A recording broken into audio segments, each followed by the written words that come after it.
The tumultuous auction process for St. Croix's troubled refinery is seemingly settled for now, but not after shocking last-minute developments snatched the prize from the grasp of St. Croix Energy, or SCE, the firm previously declared winners.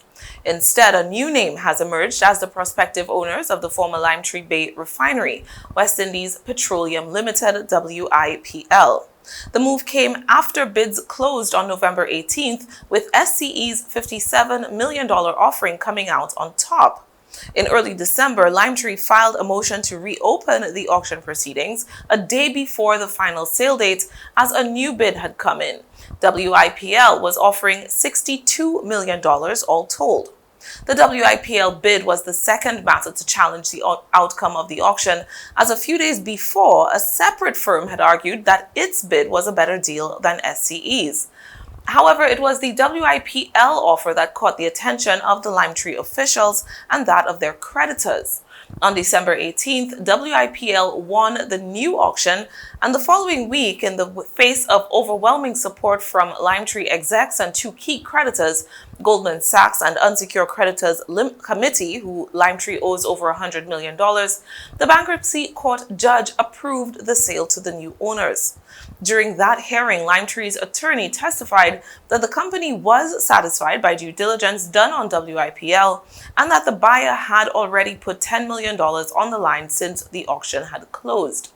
Despite the sale's approval, which occurred largely on the strength of the support of the debtor and its creditors, questions surfaced during the hearing about WIPL's ability to perform according to the terms of the agreement.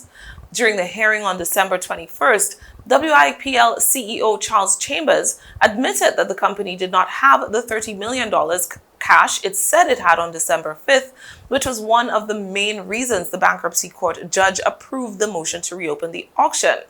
The court also sought documentary evidence to suggest that WIPL was only worth roughly $8 million in December 2020. Additionally, the documents showed a company whose debt-to-equity ratio is considered risky, with razor-thin profit margins and a low return on assets. There are also numerous loan defaults on the books, raising questions about the organization's ability to finance the over $60 million needed to meet its commitments to Limetree. In addition to the questions over WIPL's internal financial health, a brewing storm in Jamaica over the company's domestic operations could raise additional concerns about its ability to navigate a complex acquisition. Jamaican press has, for the past 90 days or so, reported on a troubling report from Auditor General Pamela Monroe Ellis, which was submitted to the House of Representatives in mid-November. In it, she documents a series of lapses and irregularities surrounding the movement of fuel through the country's special economic zone by an entity named in the report as Bunker Fuel Operator 1, or BFO1. Many Caribbean countries have established these special economic zones, or SEZs.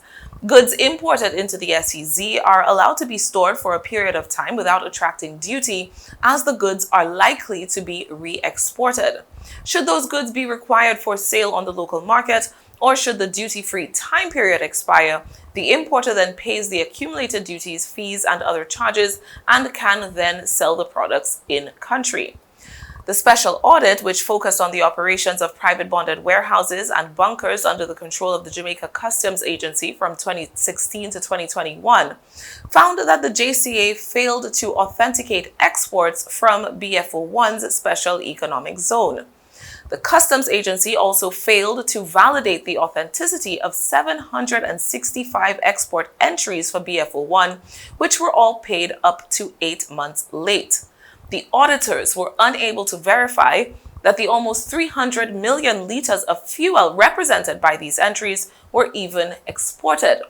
What that means is, if some or all of that fuel was actually instead disposed of on the local market, it could mean that customs missed out on the duties which would have been assessed on the fuel's over $78 million value.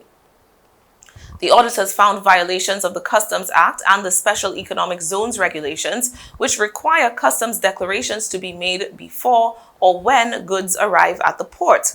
Ellis's report documents 5 shipments of a total 50 million liters of fuel, for which customs import entries remained outstanding for up to 3 years, only being submitted after the auditors had begun making inquiries. Because the Office of the Auditor General is only empowered to conduct oversight investigations on state agencies, the special audit report did not identify the company it referred to as BF01.